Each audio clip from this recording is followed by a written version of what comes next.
All right, welcome back, Consumer Law 101 students.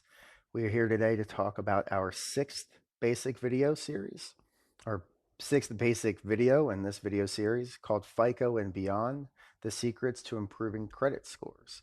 Again, your course instructor, attorney Aaron Swift, the CEO and managing partner of Swift Law North. As always, we start with our agenda. First, we're going to talk about what is your FICO score, or sneak preview scores, plural.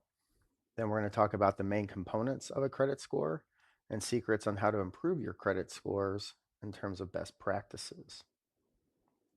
Okay, so first, what is your FICO score? Well, we'll go right to the source. Per MyFICO, the company, a FICO score is a three-digit number that's based on information in your credit reports. We knew that from before, right? For some of our past videos.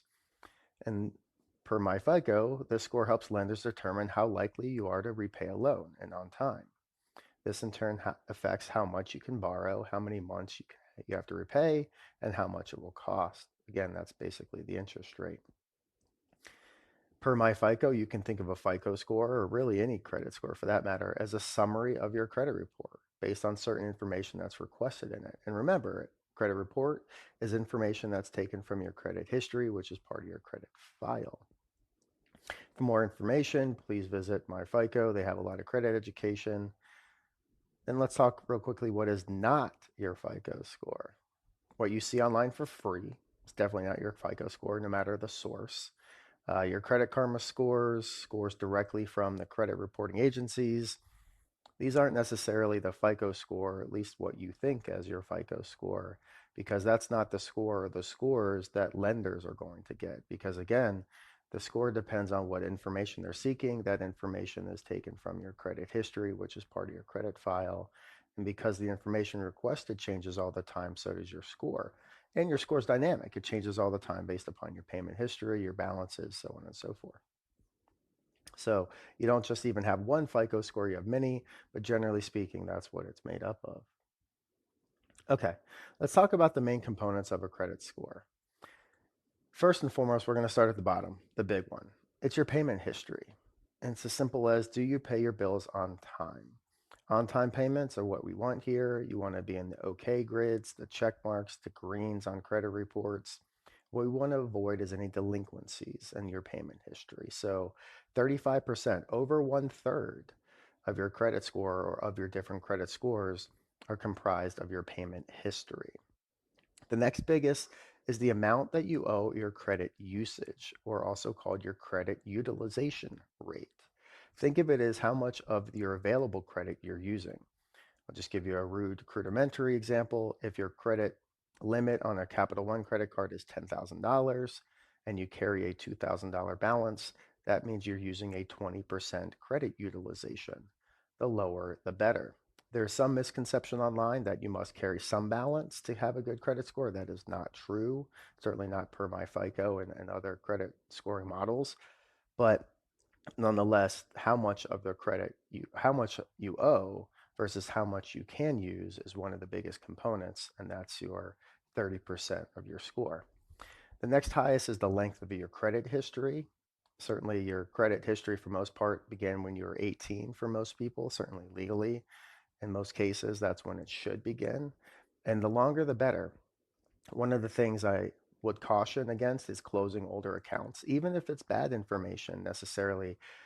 The further back bad information, the less it's going to hurt you. And just closing an account thinking about, well, let me pay off my debt, close this account, that can actually hurt you because the length of your credit history is 15% of your credit score. The next is 10% is a credit mix. Lenders, creditors, other types of reviewers and users of credit reports, they want to see a mix. They want to see that you might have a mortgage account, some installment loans like a vehicle loan, some open-ended credit cards, maybe a personal loan or some department store cards. When lenders look at someone who is stable and able to make on-time payments with a different mix of credit, that is definitely a big component of a positive score of that 10%. And lastly, it's about how much new credit you're trying to get the how late it's been or how soon it's been since the last time you applied for credit, and how many inquiries. That's the last basic 10%. So you add up all those percentages, that's 100% of your credit score. But just think about, again, what the biggest components are: your payment history, how much you owe versus how much you can use, your utilization rate, how old your credit history is, the mix of credit that you carry, and then how much new credit you have and how many inquiries happen. Of course, there's dynamic issues related to all different types of credit scores and credit models, but if you stick to this rough sketch, that's going to tell you how basic credit scores are made up. So what are the secrets then to improving your credit scores as far as consumer best practices? Well, let's go back to the previous slide because honestly, there is no secret sauce. You just kind of do the reverse of all of these things. You start with adhering to what the rules are. So if we go back to the rules, pay your bills on time. That's going to be the biggest percentage. Keep low utilization rates. Pay down your bills. Don't just make the minimum payments every month. You remember the grids that you get, it tells you how long that's going to take to pay off. It takes forever. Don't close old accounts. Apply for some different types of credit if you only carry one or two types. And then keep, though, over the long period of time, your credit inquiries lower. Because if someone all of a sudden starts applying for a lot of credit, they could look unstable to lenders or creditors. So, that's the first secret to improving your scores is just go back to the components and rules that are associated with each of those components.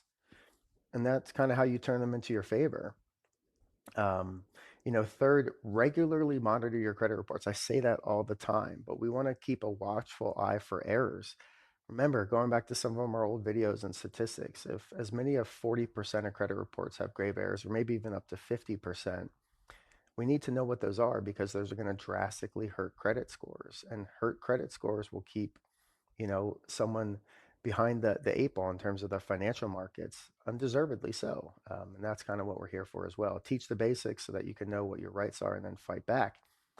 And if you find those errors, reach out to us. You could be entitled to damages on top of getting your credit reports cleaned up via litigation. As always, we end with a directive to go get more information if you're seeking it. If you want some more educational materials, visit consumerlaw101.com. And for the litigation wing, to learn how to fight back, visit www.swiftlawnorth.com. Thanks.